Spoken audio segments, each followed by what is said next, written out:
How did you recover from depression? Write in the comments what you think about it. What did you do? Enjoy the show. Story 1. What happened for me was I didn't even recognize that I was depressed, not entirely anyway. I was just in such a rut and thought that this was always how life was and was going to be. But one day, one thing was just too much. A dumb, nothing kind of argument, but regular for us. The kind of argument we had regularly, with my girlfriend at the time, led me to breaking up with her then and there. That immediately was a weight lifted off of my shoulders. My job at the time was ending. The boss was retiring and selling off the business. So I started to look for new jobs, found a nicer paying one, in a city over, a city that I've always loved. Looked for a new place to live, found a random listing on Craigslist for a new roommate, looked into it, immediately loved the location and the people living there. Fast forward to today and those people are now among my best friends. We hang out all the time, party it up, and just in general have fun, and I've consequently made all sorts of new friends and relationships from their friends and family as well. Silly to say, but now I wake up every day just so grateful for where I am now, with all the friends I've made and the smile that never leaves my face compared to only 2 years ago. I didn't know this would be the path I would go down when I broke up with my girlfriend, but now I genuinely couldn't be happier that I did. Perhaps that's a bit mean to say, but we were not at all good matches for each other, and I hope that she's reached a similar conclusion in the time since. I do know at the time she was heartbroken, and I am sorry for that, but considering how much healthier I feel today, I hope that she does too. Story 2. Started waking up early, keeping a somewhat regular day routine, going outside more, not using social media, etc. Feeling not gone will always be a part of me, but these factors have helped tremendously, and I know they will continue to as long as I stick with it. To be honest, a lot of the simple things you hear will help. A huge factor is lifestyle. Thinking about your eating, sleeping habits, daily routine, what media you expose yourself to. Also, do not forget, fake it till you make it. Keep going on, act like you're okay and happy, and eventually things will get better. Take it day by day. Every day it gets easier. Do not give up. Story 3. I let myself lay in bed, isolate from everyone and everything except the essentials, like work and caring for my animals. At some point, I started feeling rotten, and that was my cue that it was time to shift. Almost a year has passed since my best friend died, and I am still so depressed every day. But I have many moments of joy and gratitude, and I have simply just learned to live with the depression. Surround yourself with a great support system. Say no to shit you don't want to do. Go outside, work out, eat vegetables, drink water. Think about what you are grateful for. It will eventually get better. Story 4. You just do. One thing that I've found out is that other people can't cure your depression even if you speak with them. The only way to cure depression is if you move past that block. It's like how the concept of ghosts work, spirits that are trapped on Earth because they were unable to move past their regrets. Bad experiences grow a person tenfold. A person who has never gone through any pain will never know how to avoid that pain again. You do. You have something that's extremely valuable, so use that experience wisely. Imagine sad energy as little tiny spiritual balls inside you that doesn't move. Now imagine you transfer that little balls of energy into bouncy, positive energy that races inside of you. Makes you pumped up. It takes time, but the more sad little balls that you had in the start due to your problems, the more positive balls you'll be able to transfer. But you are the one that has to do the transferring, otherwise the sad little balls stay the same forever. You got this. Story 5. Honestly, working, staying busy. I know everyone says you can't run away from your problems or become a workaholic to cope, but honestly my depression just gets worse the more downtime I have. I found that the more I focused on it, the worse it got. There wasn't some magical book or therapy or anything mentally I could use really do that was going to turn on a light bulb and make it go away. Like I said, just got worse. Got slightly more tolerable when I implemented a very structured routine and stick to it like a damn android, LOL. I think most of my depression is existential. Some trauma also. But after a decade trying to fix it, I realized it's just something I'm gonna have to live with. Still have bad bouts of hopelessness, but honestly, I'm a human who lives for money and survival on a rock in space with knowledge of my own mortality. I'm not really sure this whole experience is supposed to be a positive one all the time, maybe not even half the time. So, yeah. Story 6. Therapy, TMS, transcranial magnetic stimulation. An actual psychiatrist, getting out of the military, having a loving and supportive wife, taking accountability for what I don't like about my life, being more self-compassionate, and actually letting myself play video games guilt-free or be a hermit crab at home and not feel like I'm failing at life. Pickleball! Prioritizing people who I wanted to become better friends with and putting less effort into acquaintances or casual friends. Getting lucky and having stable finances. Having long-term goals. Story 7. I started feeling depression at 14 and am 39 now. I always said my last good year was 6th grade.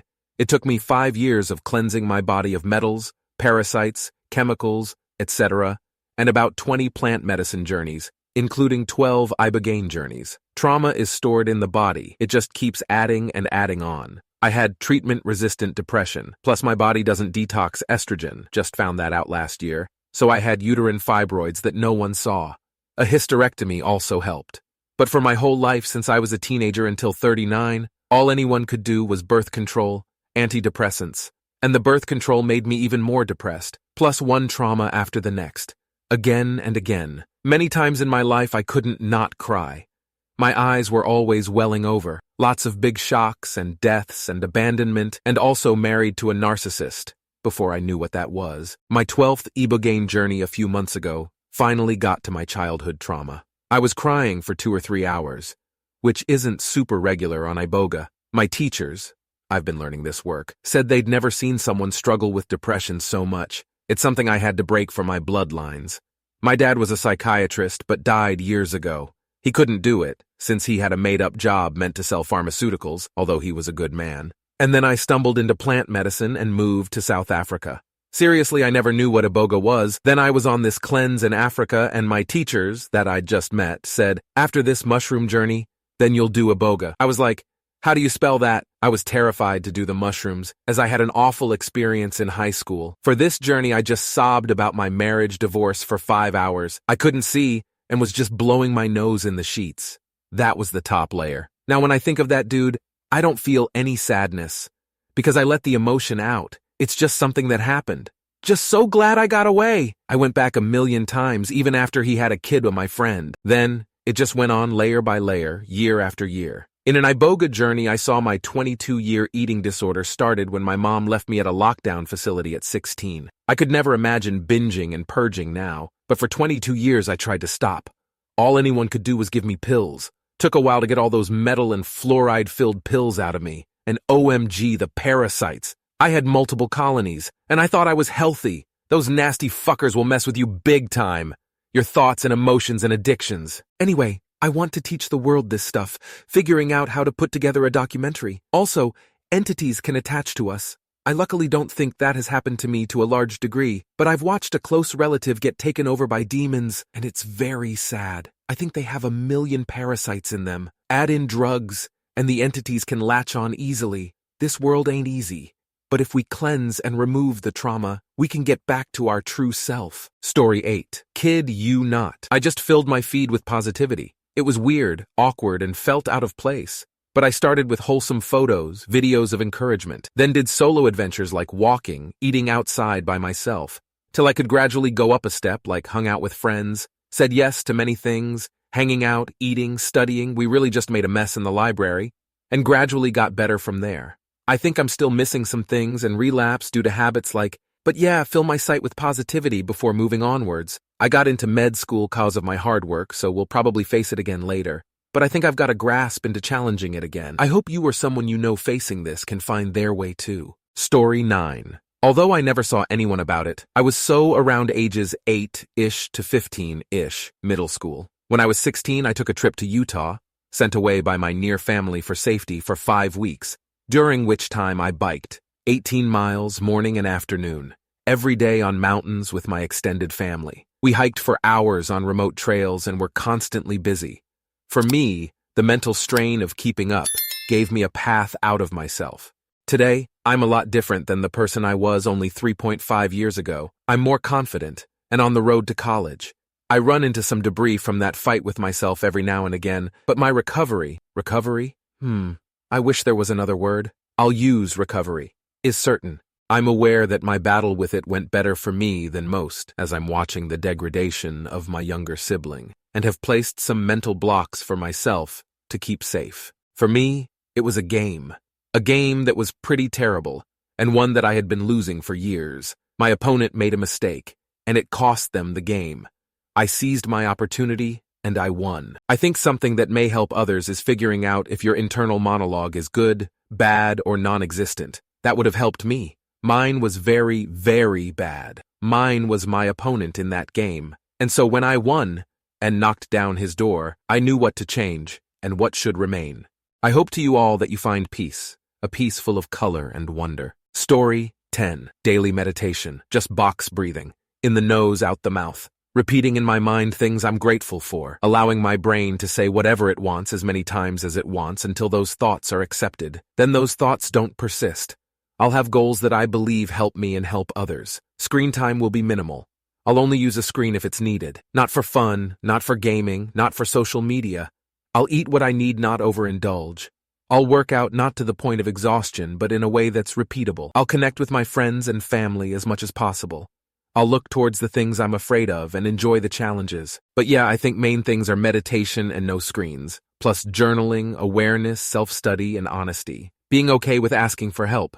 The thing about this is it's an entire lifestyle change. You might get triggered and go back to your old ways. It might take a long time to recover again, but 1 year without depression was worth it. I'm forever changed, and even at my worst, I still have hope, or at least a reason to wake up. Depression has trained you day in and day out. My only choice was to train in the opposite direction. It's hard because you can't find one solution. You'll have to reinvent yourself over and over again so that depression doesn't run your life. Story 11.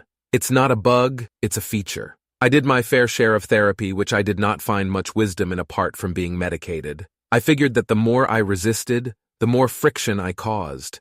I just had to accept that it is what it is, and allowing space for myself to sit down and accept it. As a creative person, depression is an essential part of my process. It's the energy that makes me sit to draw and write and create great things. Words from editors and agents. The key is acceptance. Therapy can teach you how to adapt and cope, but you have to start by accepting that the moon has a dark side. So do you. Story 12. Hey man. First of all, I want to say I'm proud of you for opening up. I'm so proud of you. I've been there and at many times still am. It takes strength and courage to get help. And this is the first step. How people reach out doesn't matter. What matters is that you did. I love you, friend. For me, I turned to God, and I'd be lying if I told you it was gone, as it is a chemical imbalance. But it made it much easier for me to come and use positive reinforcement and tactical breathing and the 5 sense coping mechanism. If you aren't interested in faith-based tactics, that's perfectly okay. Shoving down your throat what I think is right goes against my beliefs. But I will list my top 3 coping mechanisms for you. If you are interested in faith-based solutions, I promise you if you reach out with an open heart, Jesus will move you and lift you up. He loves you. Without further ado, tactical breathing. Breathe in for 4 seconds and out for 4 seconds. And repeat. The military uses this to not only regulate fight or flight responses to remain calmer in tough situations, but it's great for when you are in a tough spot with anger as well. Positive reinforcement. It sounds silly, but it's essentially faking it till you make it. Anytime your brain tells you that you aren't good enough, or you're a burden to others, or you beat yourself up, you remind yourself with logic that your emotions may come up, but despite them, you aren't a failure. You do matter. And you can change whatever you like by putting your mind to it. They call it cognitive thinking. In psychology, and for me it has worked very well. 5 senses. Finding 1 thing you can taste, 2 things you can smell, 3 things you can hear, 4 things you can touch, and 5 things you can see rewires your brain's attention to detail and pulls you out of a focus on the bad when depression starts to kick back. But you are beautifully and wonderfully made. You are not worthless. You should not throw in the towel. You are amazing and loved. And if you haven't heard it, I love you, friend. I hope this helps you, as it has helped me. Story 13. I figured out what was causing it, removed myself from that situation, and it almost immediately went away. In my case, it was a friend who said something deeply unkind and insensitive at the wrong moment, and basically broke something in me. I spent several weeks in a deep pit. I don't remember a lot from that time, but I remember the world being incredibly bleak. Most of my memories of that time are literally blue-tinted. No idea what causes that. Nothing I normally did for fun seemed to engage me. I'd start up my favorite video games, stare at the loading screen for a minute, then close them down. I'd try to paint Warhammer, and it'd do nothing for me. Music didn't help, food didn't taste of anything. I didn't feel anything. I'd wake up, try to do things, fail to engage with them, and go through the motions. My work suffered. I suffered. The only thing that helped was my roommate and best friend at the time, who would come bounding into my room and tell me all about whatever cool thing was on his mind. Whenever that happened, it was like the clouds parted and the sun came out. I felt warmer, the room felt brighter and more vibrant, and for a few joyous minutes I'd feel normal again. Then he'd leave and go back to his room, and the clouds would roll back in, and it'd be back to the doldrums. Finally, we sat down together and had a chat. He'd been present at the start when our mutual friend said what they said, and it had been preying on his mind too. So we put our heads together, talked it through, and we both decided to cut that person wholly out of our lives. No more hanging out with them, just cut them out wholesale. So I texted them, bailed on the weekly group of friends doing D&D, and never hung out with them again. Things were completely back to normal within a few days. The former friend still has no idea what they did. I never told them or talked to them about it. We've run into one another once or twice since, and I was friendly but non-committal about any sort of hanging out. My roommate, meanwhile, got mates rates for life when I bought my own apartment and asked him to move in. If you experience Big D depression and there's someone in your life whose very presence can pull you out of it, even for a little while, that's someone to hang on to and cherish. Disclaimer: there are many kinds of depression. Some have a proximal cause like mine, some are a kind of feedback loop, some are just plain a chemical imbalance in your brain. Your mileage may vary, and I hope you find something that helps. Story 14. Activity. Do things. Go for a walk. Join something. Be active. Be outside. Be around people. Don't do drugs or alcohol. Ditch the internet for a few months. If you do this, you've covered 95% of what you need to get out of it. The remaining 5% you do with a therapist to address cognitions and teach you how to let go of self-criticism. I'll repeat it again. Be active. It will change a lot of your cognition on its own and will activate the brain regions which have been inactive due to depression. Go for a 2H walk. Go hiking. Go to a board game place. Go out and live. Story 15 for me. Lots of meditation, self-reflection to find out the root of it and get over the damage my dad did over years. Therapy also works.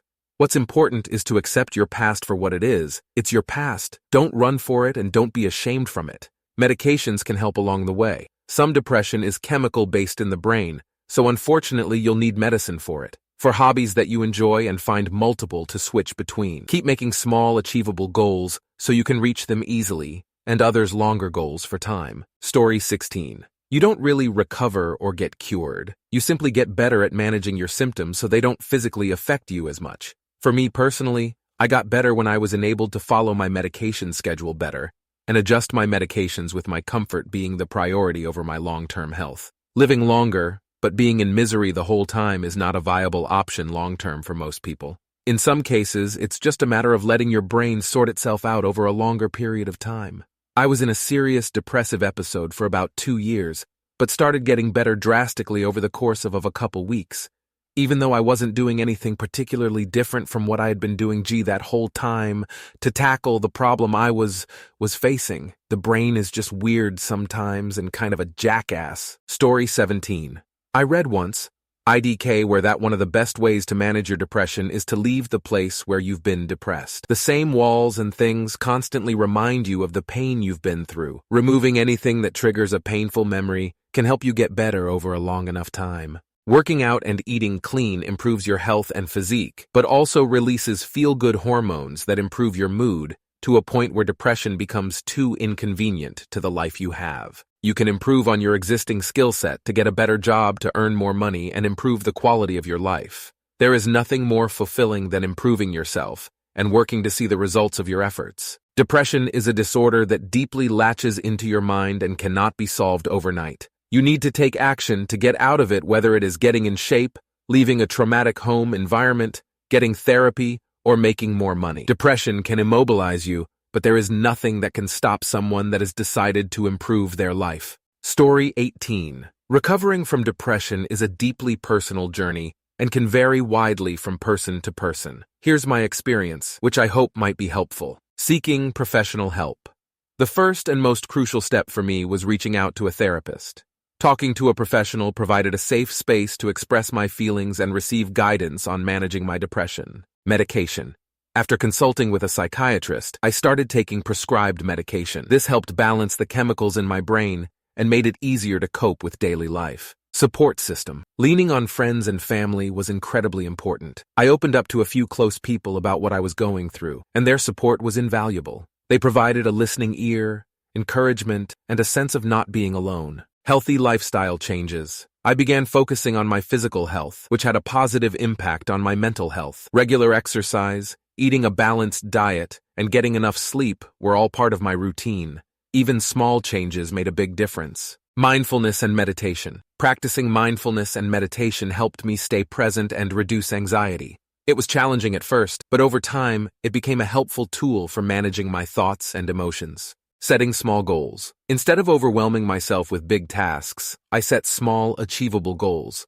Completing these gave me a sense of accomplishment and gradually built up my confidence. Engaging in hobbies. Reconnecting with hobbies and activities I enjoyed helped bring some joy back into my life. Whether it was reading, painting, or spending time in nature, doing things I loved was therapeutic. Limiting stress.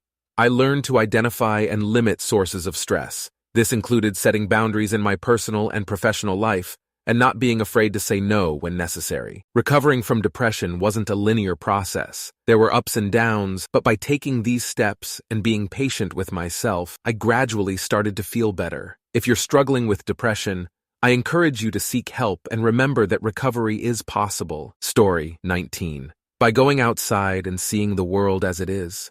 When I was depressed, I thought I was the only one who was going through this hell, and I constantly questioned myself of why I shouldn't go through this. But when I started to go out and see the world, started talking to people, I understood that whatever I had been gone through was nothing compared to people who are trying to make a living for themselves. Here I am depressed about something that is very minute when people half my age are trying to change the world because they were born in difficult circumstances. I believe people who are depressed are on the second last stage of that circle. When a person goes through struggling, he goes through denial, anger, bargaining, depression, and acceptance.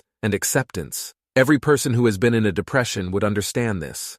My advice is to stay there and wait it out. If you are going through a depression, I want you to talk to people, and I want you to surround yourself with people who are good and bad, which would make you understand. The world is not a fair place, but you have the choice to make yourself better. Thank you very much for watching. If you liked the video, like it. Be sure to write comments and share your stories.